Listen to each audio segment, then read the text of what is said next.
memang kita sekarang kan mulai dari tahun zaman Pak Arifin itu sudah mulai memperbaharui pabrik-pabrik lama menjadi pabrik-pabrik yang lebih baru. Jadi istilahnya kalau yang dulu high energy, kemudian kita rubah jadi low energy, kita bangun pabrik-pabrik baru. Tapi kan dengan situasi sekarang nih pandemi dan lain-lain, harga-harga itu banyak naik.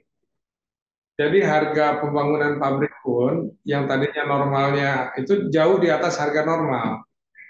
Jadi tinggi sekali kenaikan itu. Nah, ini juga menyebabkan kami kesulitan juga mendapatkan harga yang matching dengan keekonomian daripada pembangunan pabrik pupuk. Halo rekan pupuk Indonesia, kenalan yuk dengan Tokope'i. Tokope'i jaringan kemitraan pupuk Indonesia. Tokope'i adalah outlet penjualan khusus untuk produk-produk komersil pupuk Indonesia, seperti produk pupuk, pestisida, benih, dan produk serta layanan lainnya. Hadir di lokasi strategis di seluruh Indonesia, terutama di daerah sentra pertanian yang banyak membutuhkan pupuk dan produk semprotan lainnya dengan standar kemitraan.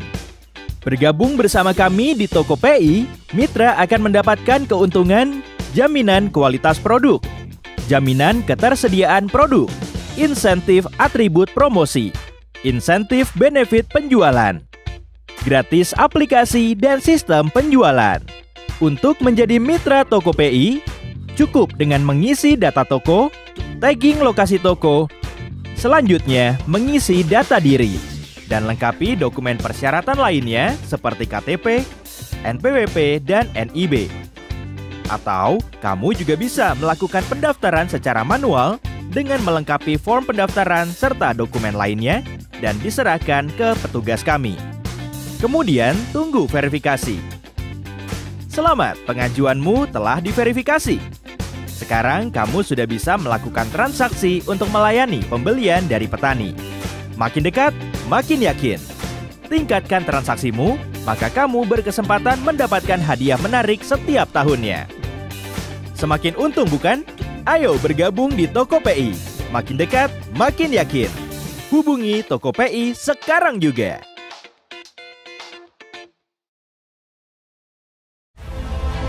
Sama saya Bambang Satono di kanal Inspirasi untuk Bangsa. Ini juga pertama kali nulis IPB sebenarnya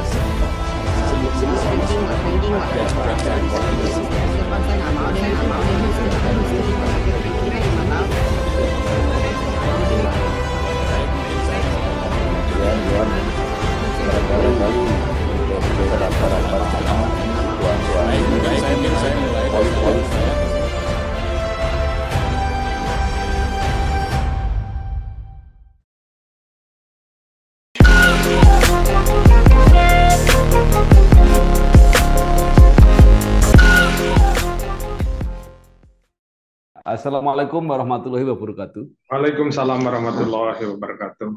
Bersama saya Bambang Sadono di kanal Inspirasi untuk Bangsa. Mudah-mudahan kanal ini selalu bisa memberi inspirasi, motivasi, dan edukasi. Kami sedang mempersiapkan beberapa video wawancara untuk ikut memberi makna 63 tahun Institut Teknologi Bandung ITB. Menurut rencana, wawancara ini akan kami bukukan. Dan saat ini saya sudah bersama dengan salah seorang alumnus ITB, yaitu Bapak Dr. Insinyur Ahmad Bakir Pasaman, MM, MH. Beliau saat ini adalah Direktur Utama PT Pupuk Indonesia Holding. Apa kabar, Pak? Alhamdulillah baik, Pak.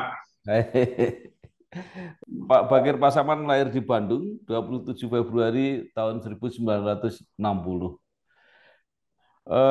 Mungkin bisa dimulai Bapak menceritakan bagaimana pengalaman dan kenangan kuliah di S1 Teknik Kimia di ITB, kemudian 2 kali S2 di Universitas Prasetya Mulia untuk Magister Manajemen dan Hukum Bisnis di Unpad, kemudian menyempurnakan dengan program doktor di Universitas Brawijaya.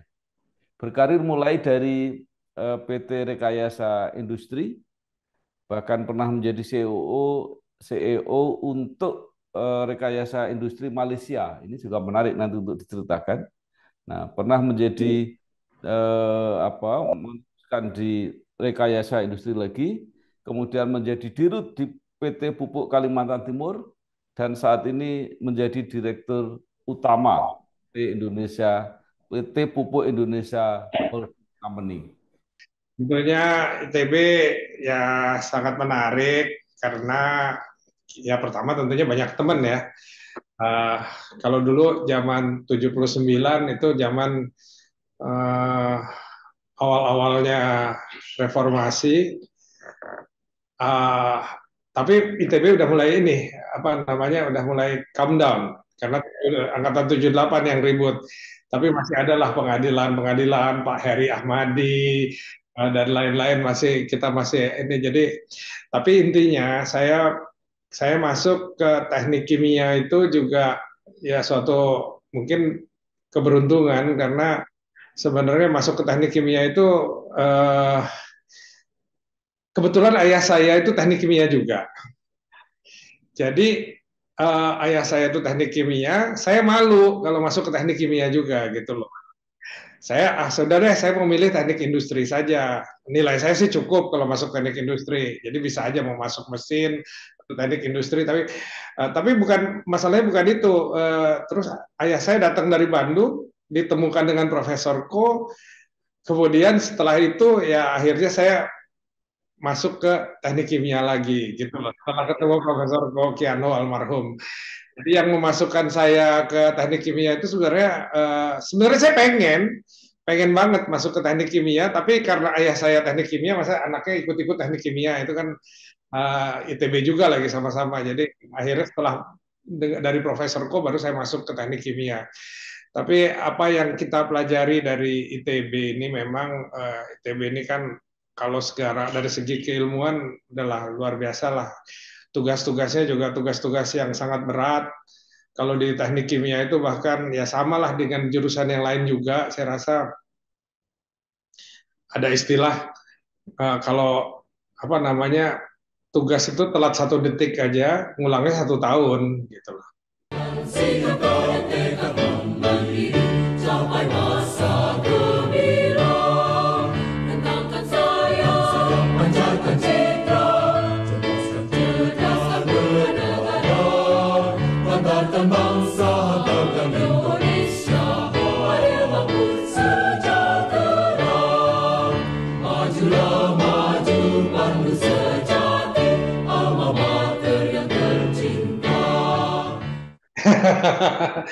Menyelesaikan tugas itu, kalau apalagi laboratorium, kita telat ngumpulin report, telat 1 detik aja, ngulangnya itu 1 tahun. Ya, jadi memang ada hal-hal di situ sudah mulai kita berpikir strategik. Bagaimana kita melampaui hal-hal ini supaya kita tetap, walaupun kita main, tapi tetap tepat waktu. Nah, itu bukan artinya gini, kalau kita mau belajar aja, emang enak juga sih belajar, nanti jadi profesor atau apa, atau kita pilihannya banyak teman, tapi strategically correct, kita bisa lulus tepat waktu. Itu saya lebih memilih yang kedua, gitu loh. Jadi memang di ITB ini walaupun bagaimana mendidik dan kita comply, bagaimana menyelesaikan tepat waktu, dan di situ ada masalah responsibility yang saya rasa itu yang akan terbawa nanti ke depannya.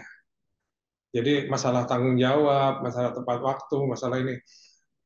Ya kan kalau di ITB dulu Pak, semuanya juga tahu, ada yang laboratorium sakit tetap harus datang, kecuali mati gitu.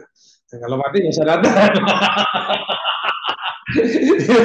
Yang begini-begini sebenarnya nggak ada kalau saya nggak tahu kalau sekarang. Kalau dulu kan ini kan biasa aja gitu loh. Akhirnya kita sudah terbiasa dengan hal-hal seperti ini. Tapi ini menurut saya bagus sekali untuk membuat kita menjadi tough gitu loh. Itu yang menurut saya sangat pengalaman saya selama di teknik kimia ITB ya. Tentunya banyak lah. Kalau masalah keilmuan ya saya rasa standar aja lah, semua orang juga belajar dan lulus. Ya. alhamdulillah saya juga bisa lulusnya tepat waktu lah, jadi nggak 4,5 tahun kan gitu. Ini pada waktu itu agak susah, kalau sekarang 4 tahun ya memang kurikulumnya. Kalau dulu enggak. Nah kemudian saya mulai kerjanya keenakan Pak, kerja di rekayasa industri sesuai dengan bidang saya teknik kimia, ingin ini udah kita kerja di rekayasa industri, membangun pabrik, masih berhubungan dengan teknik kimia yang saya pelajari. Saya kerja di rekayasa industri itu cukup lama Pak, 25 tahun. Jadi 25 tahun itu artinya, tapi di situ kebetulan assignment saya banyak di anak-anak perusahaan rekayasa industri. Jadi di project itu mungkin sekitar 12 tahun, sisanya 13 tahun itu lebih banyak di korporasi dan di luar negeri. Jadi lebih banyak itu ya, salah satunya adalah pengalaman saya tadi Bapak sudah sebutkan, selama saya memang menjadi dulu GM Oil and Gas, kemudian jadi pemasaran oil and gas di rekayasa industri, kemudian suruh mimpin rekayasa Malaysia di anak perusahaan Rekin itu sebenarnya, karena waktu itu targetkan untuk mendapatkan satu proyek di luar negeri di Malaysia. Ya alhamdulillah dapat juga sih proyeknya, NPK Gurun di Malaysia. Itu dapat juga proyeknya waktu itu. Kemudian saya dipindahkan lagi ke Spanyol, jadi di Madrid. Itu pun juga cukup lama. Jadi muter-muter di luar negerinya cukup lama di berbagai negara lah. Termasuk pelaksanaan proyek yang di luar negeri, di Amerika, di Jepang, dan di lain-lain tempat. Jadi saya hitung-hitung, 13 tahun nih, kayaknya 14 tahun mungkin saya ada di luar negeri, yang selebihnya di dalam negeri. Sehingga saya ininya 25 tahun di Rekin. Baru saya diangkat menjadi direktur pengembangan di Pupuk Altim, 5 tahun jadi direktur pengembangan dulu Pak, nggak langsung menjadi dirut. Kemudian 5 tahun kemudian baru saya jadi dirut, dan setelah di Pupuk Altim selesai, alhamdulillah diangkat juga di Pupuk Indonesia sebagai dirut gitu.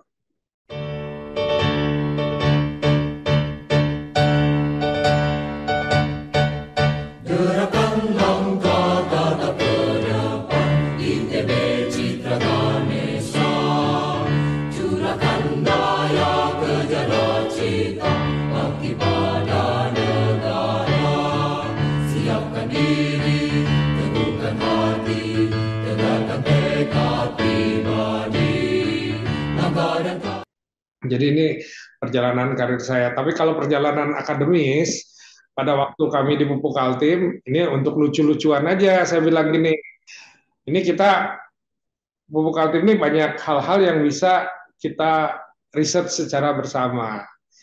Jadi saya waktu itu bilang sama teman-teman direksi yang lain, yuk kita ambil doktor, program doktor yuk rame-rame gitu. Jadi saya juga rame-rame sama direksi saya. Jadi semuanya kebetulan yang ada kelas di Jakarta mana ya? Yang ada kebetulan hanya Brawijaya gitu loh. Yang sekolahnya boleh di Jakarta gitu. Dan waktunya after office hour dari jam 5. Ya udah kita ambil aja, karena yang lain tidak bisa itu kalau UI kan ini IPB banyak, udahlah banyak gitu. Setelah kita pilih-pilih, akhirnya kita pilih Brawijaya dengan teman-teman, dan semuanya lulus. Jadi saya bersama teman-teman direksi yang lain itu juga sudah jadi S3 semua. Kalau S2 pada waktu itu saya waktu di Rekin, ITB itu memang secara teknikal bagus, tapi pada waktu itu saya berpikir, kok karir anak ITB pada mandek nih, kalau nggak ngerti masalah bisnis, nggak ngerti masalah uang, nggak ngerti masalah-masalah finansial. Nah, oleh karena itu yang saya akhirnya mengambil sambil kerja, itu juga ngambil magister manajemen, jadi sekolah malam di Prastia Mulia sambil ininya. Jadi memang itu juga merubah perspektif dari itu technical, karena saya kan terlalu teknis sekali dibanding dengan ini. Jadi pada waktu itu saya belajar di mana nih paling benar. Ya udah, akhirnya saya pilih Prastia Mulia karena banyak di Prasetyo Mulia pada waktu itu juga teman-teman yang memang di bidang bisnis ininya. Apa bidangnya setelah saya baca, oh ini teman-temannya pada bisnismen semua. Nah itu saya melihat di situ. Jadi ada ada kombinasi itu. Memang sesudah itu karir saya berubah dari yang very technical sebagai proses engineer, kemudian ke manajemen yang memang membawahi bisnis gitu di Rekin, lebih banyak ke bisnis side. Kemudian juga kalau magister hukum itu sih sebenarnya saya nggak ada niat tadinya masuk sekolah magister hukum. Cuman ya waktu itu saya nganter kenapa ya? Ada anterin apa? Kebetulan tante saya profesor di magister hukum. Mereka bikin kelas Jakarta. Jadi ada tante saya nganterin itu. Kebetulan nama Bu Nike, nama Bu Nike di Rut Pertamina sekarang. Ada ini. Terus ditawarin, udah deh ikut sekolah magister hukum. Terus saya lihat-lihat ada Bu Nike, gimana nih, mau ikut nggak nih? Saya kebetulan nama Nike kan direkin juga. Ayo deh kita iseng-iseng aja gitu. Akhirnya ya saya sama Bu Nike ikut magister hukum gitu. Yang sekarang jadi di Rut Pertamina jadi belajar. Kira-kira demikian, Pak. Pak Bakir, sekarang pabrik-pabrik pupuk ini, perusahaan pupuk ini kan dijadikan satu di dalam satu holding. Nah itu sebenarnya kemana Pak arahnya? Ya, saya rasa gini, kalau apapun yang dilakukan oleh BUMN, itu kan ada BUMN itu punya roadmap, jadi punya rencana untuk menaikkan EBITDA. Jadi yang penting adalah EBITDA uplift. Itu yang penting. Jadi makanya bagaimana caranya itu mereka sudah meng-hire berbagai macam konsultan internasional dan lain-lain. Sebenarnya bahwa holdingisasi ini, nah sebenarnya kalau holdingnya ini sudah jadi satu dari dulu. Pupuk Indonesia ini udah dari holding yang dibentuk tahun tahun 2010 kalau nggak salah dengan pembentukan Pusri Holding dulu ya. Jadi ada dulu holding dan dibentuk Pusri sebagai investment holding, kemudian ya beroperasi lah pada waktu itu Pak Suhadi yang jadi dirut pertama, kemudian ada Pak Sujais, nah kemudian Pak Arifin Tasrif. Tapi itu sudah menjadi Pupuk Indonesia. Jadi Pupuk Indonesia sendiri awalnya sudah diholdingkan di zaman Pusri sebagai operation holding, kemudian berubah menjadi investment holding di zaman Pak Arifin.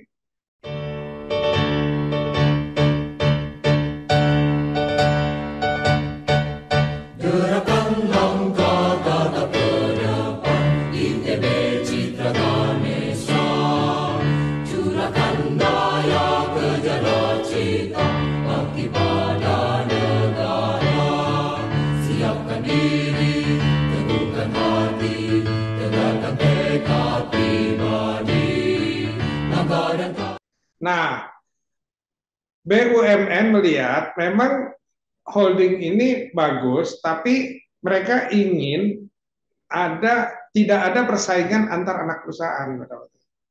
Karena bisa saja kalau tidak diholdingkan, holdingnya tidak terlalu aktif, ini nanti Pupuk Kaltim bersaing dengan Pusri, Pusri bersaing dengan Petro. Kalau cuma jadi investment holding, itu sangat memungkinkan. Karena kan pasarnya sama dan HPP-nya di setiap pabrik beda-beda. Nah, kalau sekarang kita berubah menjadi sebenarnya aktivis holding kita sebut, di mana holdingnya itu lebih operasional dan kita menggrip semua nih operasional daripada unper. Nah, ini memang menghasilkan EBITDA uplift yang sangat signifikan. EBITDA uplift sangat signifikan. Artinya anak-anak perusahaan itu hanya sebagai produsen kira-kira seperti itu, Pak? Ya, kira-kira itu. Nah, jadi sebenarnya tanggung jawab penjualan, tanggung jawab pemasaran, pengadaan ada di kita semua. nanti dia adalah operation center. Ya. Nah, sejak lama sampai sekarang, ini kontroversi pupuk itu selalu ada pada pupuk subsidi. Nah, sekarang ditambah yang di luar subsidi ini juga petani-petani, terutama di sawit ini juga sering mengeluhkan kenapa harga pupuknya naik terus gitu ya. Nah, bagaimana ini menjelaskannya, Pak? Sebenarnya kalau masalah pupuk subsidi, saya rasa kalau Bapak perhatikan, isu mengenai pupuk langka dan lain-lain sudah sangat jauh berkurang dibandingkan dengan tahun lalu. Ada sih ada, tapi itu splatteran aja dan menurut saya sangat minimum. Kenapa? Karena sekarang semua orang sudah mulai memahami bahwa anggaran pemerintah yang tersedia itu hanya sanggup membiayai untuk pembelian sekitar 8 juta ton pupuk. Sementara kebutuhan pupuk petani itu adalah 24 juta ton. Jadi pemerintah hanya mampu menyediakan anggaran sepertiganya untuk pupuk subsidi. Nah, kemudian apakah ada ketersediaan pupuk dalam negeri? Ada. Kalau contohnya urea, pabrik urea. Urea kami produksinya adalah sekitar 8,9 ya hampir 9 juta ton ya. Ini dipakai untuk 8,8 juta ton lah ya. Ini 9 juta ton lah kita anggap. Dipakai untuk subsidi itu cuma 4,4 juta ton. Kebutuhan lain di dalam negeri cuma 2 juta ton. Selebihnya kan ekspor. Jadi kita ada lakukan ekspor. Nah, kalau misalnya pemerintah memerlukan subsidi dalam jumlah yang lebih banyak, artinya uangnya tersedia, ya kita siapkan pupuknya. Nah, sekarang masalahnya semua juga udah memahami bahwa anggaran ini memang terbatas, tapi kenyataannya dengan anggaran yang terbatas itu juga perlu kelangkaan daripada pangan kan nggak ada juga. Artinya pupuknya sudah cukup dong. Kalau dari kacamata pemerintah, apa perlu perhitungannya? Kan kalau gini, petani itu ya, angka 24 juta ton itu datangnya dari petani. Permintaan petani dalam bentuk ERDKK. Jadi itu permintaan kelompok di dalam ERDKK. Nah, inilah yang dibawa, 24 juta ton inilah yang dibawa ke atas dan diimprove dan diketahui oleh semua orang ada kebutuhan itu. Kemudian nanti datangnya bukan 24. Datangnya itu cuman tadi hanya 8 juta ton. Petani ini ngerasa diiming-imingi bahwa dia meminta kayak anak kecil lah, diminta permen sama ibunya minta 3, akhirnya dikasih 1, pasti teriak kurang. Nah, petani yang terlibat di dalam ERDKK ini karena mintanya tadi 3, ternyata cuma dikasih 1, tetap akan teriak langka. Mereka akan tetap teriak langka walaupun mereka dapat, tapi kan memang yang bisa disediakan adalah 1 gitu loh. Apalagi petani-petani yang tidak terdaftar di ERDKK, yang nggak berhak, karena untuk mendapatkan subsidi itu ada syaratnya, Pak. Ada syaratnya bahwa tanahnya hanya harus di bawah 2 hektar dan lain-lain. Ada syaratnya, ada persyaratan. Yang tidak memenuhi persyaratan ini nggak bisa masuk ke dalam ERDKK. Itu udah pasti teriak langka. Jadi petani yang dapat subsidi teriak langka karena jumlahnya tidak cukup menurut mereka, yang di luar ERDKK juga teriak tidak cukup, ya artinya 100% petani di Indonesia akan berteriak pupuk langka gitu loh. Tapi bukan langkanya bukan berarti langka gitu loh, bukan ada ini, tapi ini anggaran.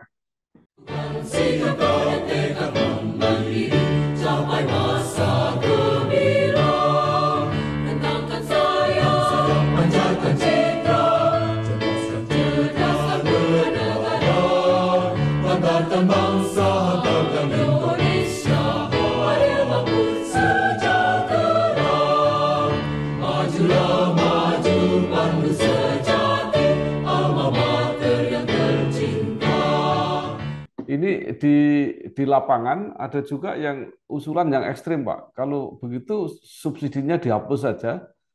Subsidi pada petani tidak usah dalam bentuk harga pupuk dan mereka membeli pupuk sama sehingga tidak ada tidak ada permainan-permainan yang lain di lapangan. Kalau menurut Bapak seperti apa kalau subsidi dihilangkan? Jadi gini, harga pupuk subsidi ambil urea itu 2.250. Harga pupuk komersil 7.000. Hampir lebih dari 3 kali harga ini. Petani ini sudah terbiasa membeli harga pupuk yang murah tadi dengan harga 2.200-an tadi dibanding harga 7.700-an. Jadi memang petani kita dari dulu sudah ini kalau menghilangkan subsidi mereka akan bilang tidak mampu membeli pupuk. Nah, oleh karena itu Pupuk Indonesia ini kita punya voluntary program yang didukung oleh BUMN. Namanya program Makmur, Pak.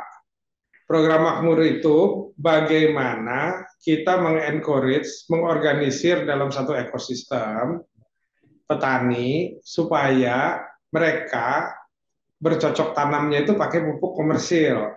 Tapi produktivitasnya naik karena ada pendampingan oleh ini dan pupuknya juga artinya dosisnya kita kasih tepat karena ada agronomis terlibat di situ.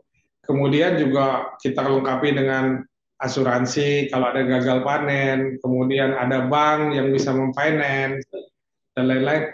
Nah, ini produktivitas terbukti naik dan ini bisa membiayai pupuk non subsidi. Jadi nggak bisa kita melepaskan masyarakat petani kepada pupuk non subsidi tanpa ada satu program. Tapi ini voluntary, Pak. Yang kami ini kan adalah voluntary karena ini tugas produktivitas itu bukan sepenuhnya di Pupuk Indonesia. Kalau Pupuk Indonesia itu kan pabrik kimia, kata kita anak-anak ITB semua. Kalau ditanya berapa sih sarjana pertanian yang ada di Pupuk Indonesia Group gitu loh. Paling juga 50 dari 9.000, lebihnya insinyur. Kita bukan perusahaan, artinya kita perusahaan yang bergerak untuk pertanian, ketahanan pangan, suplai pupuk, mendukung produktivitas. Tapi kita bukan bertanggung jawab secara penuh produktivitas. Banggakan bangsa, banggakan Indonesia, sejahtera, majulah maju pandu sejati, alma mater yang tercinta, semoga semakin kukuh dewasa, tetap jaya dan abadi. Nah, kalau yang keluhan harga pupuk non subsidi yang naik, terutama mereka yang di petani sawit itu seperti apa, Pak? Kami pada waktu pupuk pernah harga di luar negeri harganya 14 juta per ton, Pak. Kami menjual hanya 9 juta ton, 9 juta per ton. 5 juta di bawah harga pasar. Karena begini, kalau misalnya itu pun udah dibilang mahalnya setengah mati, tapi tidak ada pupuk impor masuk karena di luar 14 juta. Tapi kalau semakin disparitas harga ekspor dengan harga dalam negeri terlalu tinggi, pasti akan banyak penyelundupan keluar. Akan banyak penyelundupan pupuk keluar. Karena di luar bisa dia dari 1 ton aja untung 5 juta, ngapain bercocok tanam gitu loh. Nah ini jadi memang kita harus memikirkan di sini strategi harga. Pernah harga pupuk itu, karena itu 14 juta, Pak. Kami menjual 9 juta. Nah, sekarang kami tentunya di bawah itu, menjual jauh di bawah itu, karena memang harga pupuk dunia sudah turun. Tapi pada prinsipnya, Pupuk Indonesia itu menjual harga pupuk dalam negeri masih lebih murah daripada harga internasional. Yang nyatakan pasti, dambaan Ibu Pertiwi, hai putra bangsa, insan bersada, tugasmu yang menantimu. Semangat dan tekad kembangkan selalu, sinar terang pasti datang. Kajilah ilmu dan teknologi,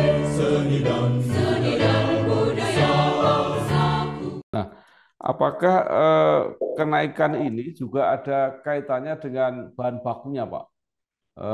Gas ini kan akhir-akhir ini naik, Pak. Bahan baku gas, Pak Arifin sudah sangat membantu kami. Terus terang saja kami terima kasih dan apresiasi kepada Kementerian SDM bahwa menggunakan harga gas untuk industri itu, dan ini ditetapkan oleh Kepres ya, tentunya ini apa namanya, harganya 6. Jadi semuanya flat 6, bukan untuk pupuk aja, untuk semen, untuk keramik, untuk lain-lain lah, untuk industri lah. 6, saya rasa udah pas. Jadi kita mengikuti harga itu dan itu sudah cukup kompetitif untuk ini. Tapi kalau kita bandingkan dengan negara lain ya oke, so-so. Harga 6 itu bukan yang termurah, tapi oke.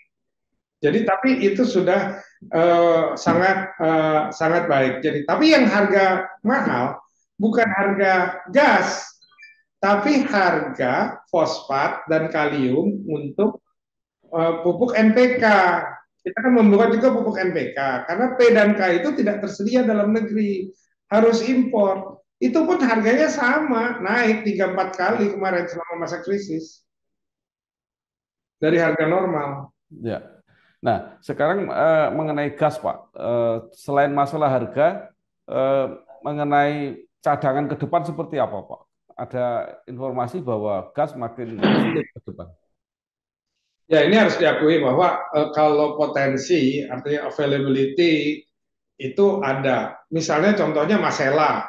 Masela itu sampai sekarang belum bergerak ke menjadi proyek, padahal potensi gasnya sudah proven gitu loh.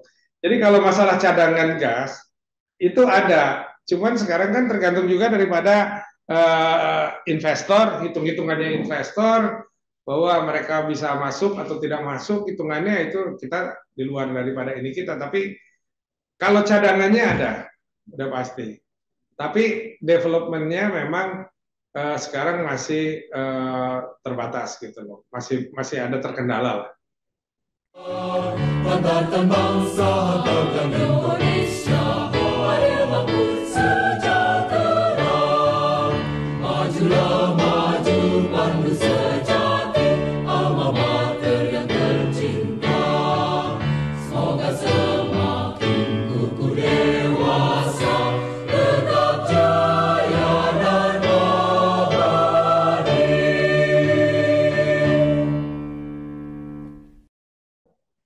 Nah, mengenai pupuk tadi, selain wacana penghapusan subsidi, sekarang yang muncul juga suatu gerakan atau ajakan untuk mengurangi pupuk kimia dengan memperbanyak penggunaan pupuk organik.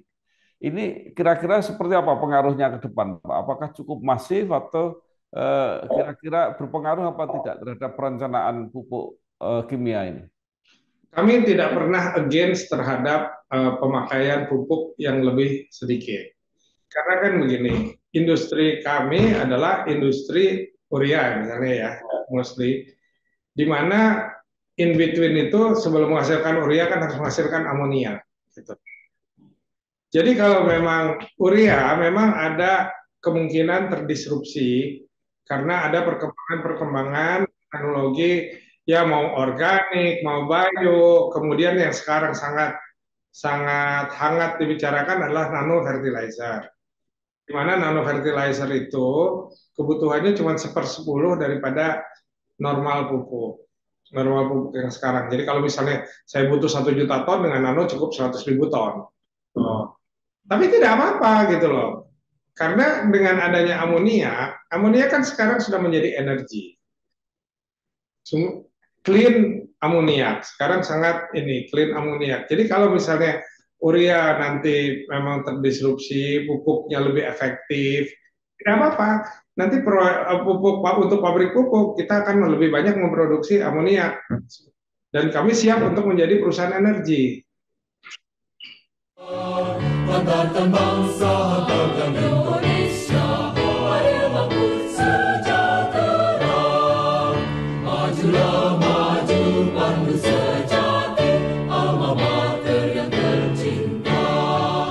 Semoga semakin kukuh dewasa,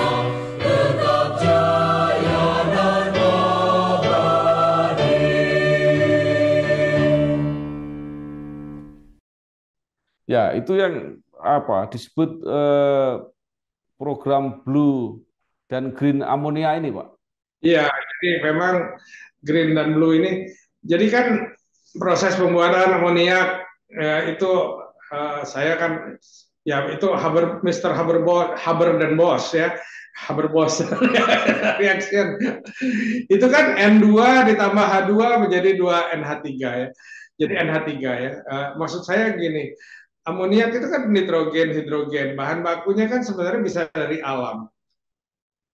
Nitrogen dari udara, hidrogen bisa dari air dan melalui elektrolisa. Sayangnya elektrolisa ini yang apa namanya energinya very high sehingga akhirnya terpaksa menghasilkan hidrogen itu dari hidrokarbon dulu sekarang kan. Artinya kita ambil dari hidrokarbon untuk menghasilkan hidrogen untuk pembuatan amoniak. Nah, kebetulan di dalam proses amoniak ada CO2 juga yang terlepas ke udara. Nah, ini persoalannya CO2 dan nanti ketemu dengan H2, H2-nya jadi NH3, direaksikan CO2 jadi urea ya. Ini kan suatu hal yang sangat apa namanya close, artinya sirkular ekonominya terbentuk di situ.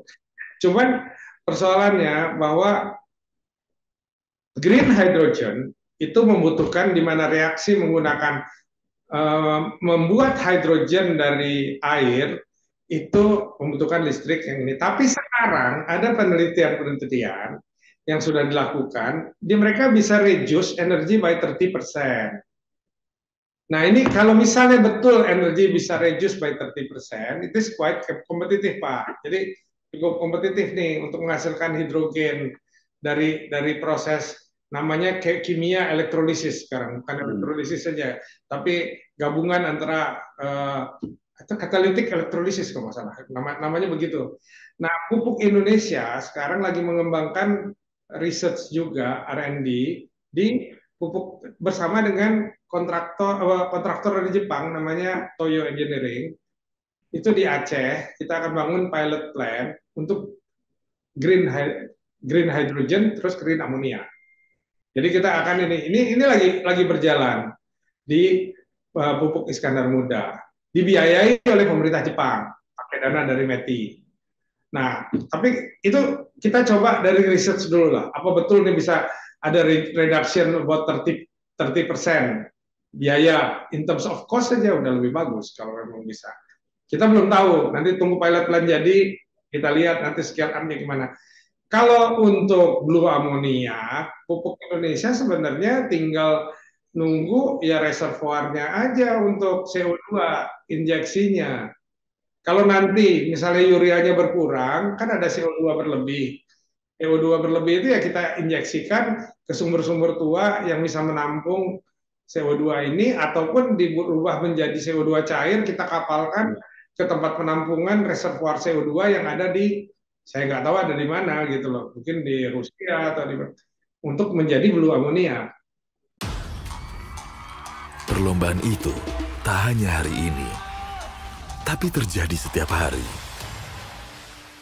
Perlombaan itu adanya dalam diri kita. Cita-cita berlomba dengan kenyataan. Keyakinan berlomba dengan ketidakmungkinan. Keberanian berlomba dengan ancaman. Lawan bukan untuk mengalahkan, tapi mengukur seberapa sungguh kita ingin menang. Ingin merdeka dari segala keterbatasan. Kita berlari mengejar mimpi. Kita harus percaya, digitalisasi mampu memberikan banyak manfaat bagi negeri ini. Digitalisasi mampu membuat kita melompat sejajar dengan bangsa maju lainnya. Karena kita percaya, digitalisasi mampu memerdekakan bangsa ini. Jadi itu sejalan dengan program ini Pak ya, untuk apa, komitmen mengurangi gas rumah kaca itu Pak? Iya, karena CO2 kan gas rumah kaca. Jadi kita punya, kan Indonesia juga punya NDC Pak. Jadi National Determined apa namanya, contribution, NDC. Jadi Indonesia itu punya berapa harus mengurangi emisi CO2. Nah, kemudian di pupuk Indonesia juga kita ditargetkan sampai tahun 2030 itu NDC-nya pupuk Indonesia itu 1,5 juta ton. Nanti tahun 2050 itu 5 juta ton CO2. Ya kita memenuhi ini aja. Tapi target kami di tahun 2030 ya 2 juta ton lah bisa diserap CO2. Artinya mengurangi rumah kaca. Jadi artinya kita berusaha beyond daripada target. Nah itu kita punya roadmap-nya untuk ini, untuk gas rumah kaca dan lain-lain. Banggakan bangsa, banggakan Indonesia, mari bangun sejahtera. Majulah maju pandu sejati, alma mater yang tercinta. Semoga semakin kukuh dewasa, tetap jaya dan abadi. Ya, baik.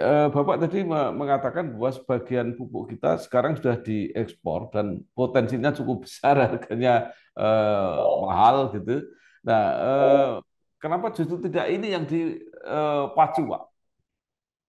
Justru kami justru memacu ini. Jadi untuk tahun ini ya alhamdulillah kita pacu ekspor, harga juga lagi bagus, ya profitnya pupuk Indonesia bisa sangat tinggi tahun ini. Jadi sudah double digit dan sangat tinggi gitu loh. Dan ini belum pernah terjadi.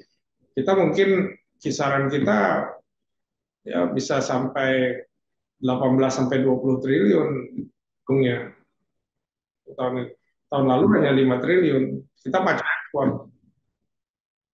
Nah, itu bagaimana Pak cara menghitungnya? Karena pabrik pupuk seperti pupuk Kaltim itu kan mengumumkan sendiri labanya per tahun itu. Apakah itu jumlah dari semua anak-anak perusahaan itu atau seperti apa? Ya gini Pak, kita kan sebenarnya pupuk Kaltim ini kan mau IPO Pak. Kita ingin IPO kan pupuk Kaltim, jadi mereka juga perlu ada hal yang karena kita inginnya ada nilai jualnya. Oh, jadi ada ininya apa? Kalau sebenarnya itu adalah konsolidasi dari seluruh anak perusahaan pupuk, kita konsolidasikan. Kalau pupuk Kaltim sekitar 10 misalnya, nah ini kan ada yang lain-lain juga distribusinya ini. Jadi mungkin jadi 20. Kalau pupuk Indonesia hitungnya 20 gitu loh Pak. Banggakan bangsa, banggakan Indonesia, mari bangun sejahtera. Majulah maju pandu sejati, alma mater yang tercinta.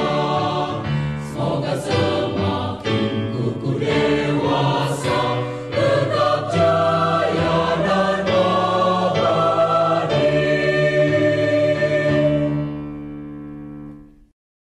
Ya. Nah, pupuk Indonesia ini kan juga punya anak-anak perusahaan yang tidak related dengan pupuk, Pak. Itu seperti apa itu? Ya tidak relatednya sebenarnya kalau saya ditanya rekayasa industri related dengan pupuk apa enggak gitu. Ya, sebenarnya semua pembangunan pabrik pupuk di Indonesia mostly ada rekayasanya gitu loh. Jadi ada titik tautnya juga. Rekayasa dibangun berdasarkan ilmu yang ada di pupuk. Jadi kalau misalnya saya membangun pabrik pupuk tuh saya ngerti banget dia. Saya dulu jadi kontraktor, kemudian saya jadi owner di sini. Jadi kalau melalui saya itu ada relasi, bahwa itu tidak terlalu relasi, ya mungkin iya, karena itu bidangnya EPC, ininya kita kan produsen pupuk sebenarnya. Kalau yang lain saya rasa masih lebih banyak related, kecuali mungkin ada juga perusahaan di bawah pupuk Kaltim ada yang kebun gitu. Tapi kalau kebun nanti kita konversikan bahwa kita ini memang menuju ke poliokimia, itu masih nyambung di perusahaan pupuk karena kita punya nanti ada subholding kimia. Sampai masa gemilang, rentangkan sayang, pancarkan citra, cerdaskan bernegara, hantarkan bangsa, hantarkan Indonesia, adil makmur sejahtera. Majulah maju pandu sejati, alma mater yang tercinta. Ya. Nah, kemudian yang sering diwacanakan juga pabrik-pabrik di lingkungan pupuk Indonesia ini sudah mulai tua sebagian. Nah, ini menanganinya seperti apa, Pak?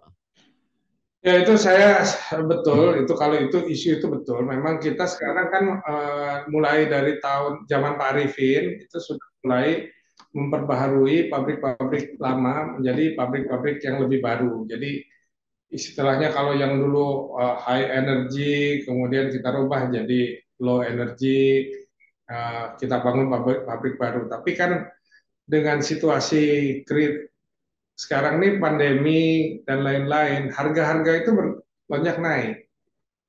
Jadi harga pembangunan pabrik pun yang tadinya normalnya itu jauh di atas harga normal. Jadi tinggi sekali kenaikan itu. Nah, ini juga menyebabkan kami kesulitan juga mendapatkan harga yang matching dengan keekonomian daripada pembangunan pabrik pupuk. Karena harga baja naik, harga adanya inflasi, harga transportation logistik naik, banyak hal yang menyebabkan harga EPC, artinya kontrak EPC yang harganya naik. Nah, ini juga membatasi kami untuk bisa membangun pabrik-pabrik baru. Nah, yang kita bisa lakukan adalah rejuvenation. Ibu-ibu cantik itu yang udah tua, dia merawat mukanya supaya direjuvenate, kita juga akan melakukan peremajaan pabrik-pabrik dengan melakukan revamp peralatan-peralatan yang ini kita ganti dengan yang lebih baik. Prosesnya kita modernize, tapi intinya direjuvenate lah. Revamp dan rejuvenate. Ini sudah kita mulai program ini. Ya. Nah, kemudian juga muncul isu mengenai harga bahan bakar yang naik, terutama batu bara. Sehingga kalau itu hanya diremajakan, tapi tetap tidak ada perubahan bahan bakunya, itu juga tidak membuat lebih efisien. Apakah yang baru-baru itu nanti juga disesuaikan mungkin penggunaan bahan bakarnya? Ya, jadi gini, kalau kita membuat urea ataupun amonia, itu sebenarnya kan pabrik amoniak itu kan pabrik selain menghasilkan hidrogen tadi, kemudian amoniak, ada CO2, itu juga pabrik steam, Pak. Nah, untuk memproduksi steam itu kan tidak perlu pakai gas, bisa pakai batu bara gitu loh. Jadi kita ada hybrid antara batu bara dengan gas, karena gas ini kan jumlahnya juga terbatas. Nah, kebetulan di Indonesia kan Kementerian SDM kan sudah ada harga pagunya batu bara kan, kita bisa lock.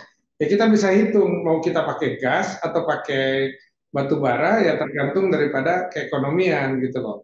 Kalau masih masuk ya kita pakai batu bara saja untuk produksi steamnya itu. Itu selain tadi Bapak katakan peremajaan, kan juga ada yang rencana yang baru katanya Pak, di Papua atau di mana itu akan dibangun pabrik pupuk baru. Kalau itu seperti apa Pak? Ya, kita sangat interest untuk membangun pabrik-pabrik baru, menggantikan pabrik lama yang memang sudah tua-tua ini. Yang ini tapi persoalannya tadi harga EPC tender ini sekarang jauh di atas daripada harga normal. Nah, ini juga menjadi kendala kami karena kan apapun yang kita bangun harus memenuhi azas keekonomian.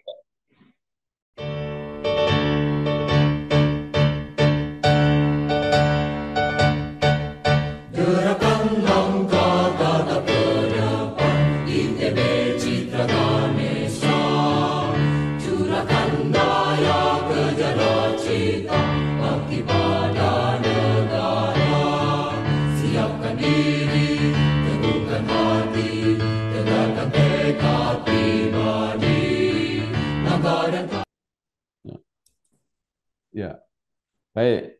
Nah, sekarang balik lagi, Pak, kembali ke ITB. Nah, sebenarnya apa saja yang pembekalan yang dilakukan di ITB selain di tentu bidang-bidang akademis, bidang-bidang keahlian yang menjadikan para alumninya ini tangguh di mana-mana gitu. Ya, saya bilang tadi, kita dari ITB itu kan diforsir, belajar diforsir, laporan diforsir, semua itu.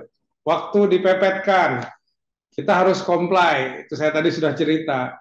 Ini sangat bagus, sangat mendidik, dan tidak ada manja-manjaan. Tapi ITB memang sangat individualis ya. Jadi artinya memang kita ini ITB ini nggak guyup gitu loh, jauh dari guyup. Tapi benar-benar individualis, karakternya dibentuk, tapi kadang-kadang memang membentuk masyarakat yang egois juga. Ini yang harus kita hati-hati juga, karena kalau saya pernah belajar di Unpad, saya pernah belajar di Brawijaya, di Prasetya Mulia, suasananya sangat berbeda antara ITB dengan universitas yang lain. Jadi saya bisa cerita ini kalau ini masalah ini. Jadi dan juga cara menghadapi bukan hanya itu saja, cara berhadapan dengan staf pengajar ataupun dosen pun beda antara di ITB dengan di dengan universitas yang lain yang ada di Indonesia. Tapi menurut saya ITB itu betul-betul bisa membina suatu karakter menjadi very tough dan comply terhadap apa namanya. Jadi kalau ada tugas itu ya selesaikanlah sesuai dengan waktunya. Dan ini saya rasa ini yang bisa diturunkan kepada teman-teman dan achieve the target. Achieve the target itu yang. Atau mungkin karena sehari-hari Pak ya, kodratinya itu lebih banyak berkomunikasi dengan mesin gitu ya, dengan laboratorium gitu, sehingga komunikasinya dengan sesama itu agak lebih kurang. Apa seperti itu Pak? Enggak juga. Saya rasa memang antara dosen ini mereka mereka terlalu sibuk, apa mereka terlalu banyak belajar, mereka terlalu kaku sehingga tidak bisa meluangkan waktu untuk hal-hal yang bersifat humaniora. Kalau saya kritik saya terhadap ITB itu, saya merasa bahwa ada bagusnya, ada jeleknya juga gitu loh. Kita harus fair aja gitu loh, bahwa ITB itu kadang-kadang ya saya nggak tahu ya, kalau ITB yang sekarang mungkin berbeda dengan ITB zaman kami dulu. Sekarang teman-teman lebih pintar, tapi ya tinggal wisdomnya aja yang dilengkapi. Yang lulusan-lulusan ITB yang sekarang nih, kalau ininya hebat lah, pengetahuan knowledge itunya oke. Tapi saya nggak tahu kalau dulu kita lebih banyak tough-nya yang karena di antara knowledge juga ada faktor-faktor lain yang menyebabkan pendidikan ITB berbeda. Sampai masa gembira, tentangkan sayang, pancarkan citra, cerdaskan bernegara, hantarkan bangsa, hantarkan Indonesia, pada makmur sejahtera. Majulah maju, pandu sejati, alma mater yang tercinta. Iya. Nah, sekarang terakhir, Pak, apa yang ingin Bapak sarankan, baik kepada institusi ITB tadi sebagian harus merubah, mungkin apa-apa yang perlu dimasukkan, pembekalan-pembekalan tambahan, kemudian juga untuk mahasiswa yang sedang belajar dan para alumni yang baru, apa saran Bapak? Saya pikir gini, teknoekonomi itu sangat penting. Jadi saya melihat teman-teman dari ITB, ya kalau saya sih mengacanya ke angkatan saya, tapi juga yang sekarang yang baru-baru ini, kita memang belajar teknis, tapi kadang-kadang kita juga harusnya belajar, memang ada pelajaran ekonomik di situ, yang diajarkan juga oleh dosen-dosen dari ITB sendiri. Kalau saya sih usulin, kalau yang masalah bisnis ataupun ini, deh kita ambil dari luar aja lah, supaya ada pewarnaan. Karena gini, kalau belajar bisnis, tapi too much mathematics yang disampaikan di dalam bisnis, betul, hitungannya betul Pak. Kita ngitung, semua orang juga bisa ngitung discounted cash flow, ngitung IRR, NPV, ataupun teori antrian, semuanya matematik keren lah anak-anak ITB ini memang kuatnya kan di matematik. Tapi bisnis itu beda menurut saya. Business is not mathematics. Saya melihat kenapa saya mengambil sekolah di Prastia Mulia. Saya juga bisa sekolah di UI pada waktu itu. Karena saya tahu di Prastia Mulia ini diajarin bisnis, bukan diajarin matematik gitu loh. Bukan diajarin. Jadi saya cuman ini aja, masukkan input lebih baik dan how to value the business ini yang menurut saya kurang dari teman-teman di ITB. Karena mereka setiap kali melakukan kalkulasi, ini staff-staff saya, wow, itu kan betul, tapi konsideran bisnisnya kurang. Hitungannya betul gitu loh. Konsideran bisnisnya kurang. Jadi nanti akibatnya apa? Race bisnis itu tidak tercover. Ya. Baik. Terima kasih sekali Bapak Dr. Insinyur Ahmad Bakir Pasaman MMH, Direktur Utama PT Pupuk Indonesia Holding Company. Banyak sekali yang sudah kita diskusikan, mudah-mudahan menambah wawasan dan untuk generasi muda bisa memberi motivasi dan inspirasi. Sekali lagi terima kasih Pak, selamat bekerja. Terima kasih Pak. Terima kasih. Ya, wassalamualaikum warahmatullahi wabarakatuh. Warahmatullahi wabarakatuh.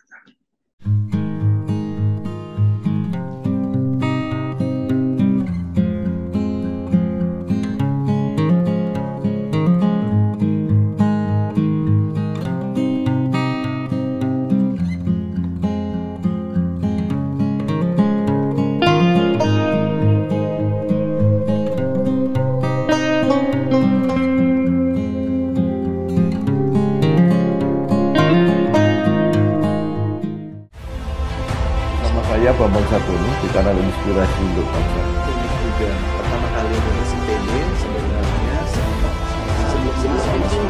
ada